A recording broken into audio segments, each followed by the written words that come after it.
şindir oğa şişmek işte kıymalı bugün. Suları şimdi yumuşak eşim kıymalı bugün. Şindir şindir oğa şişmek işte kıymalı bugün. Suları şimdi yumuşak eşim kıymalı bugün.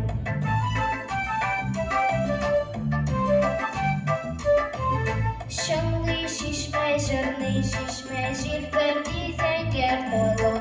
Şişme şırı damla biyata zenger talonla balon. Şındır şındır oha şişmek işte kıymalı bugün.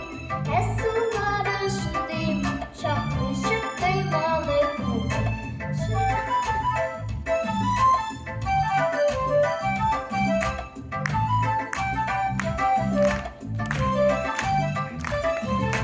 Şınlar şişme, şırlar şişme, dağlar şişme, şıhalar. Bulgulunlar, suluklar, sinna yeşil şınaya. Şındır şındır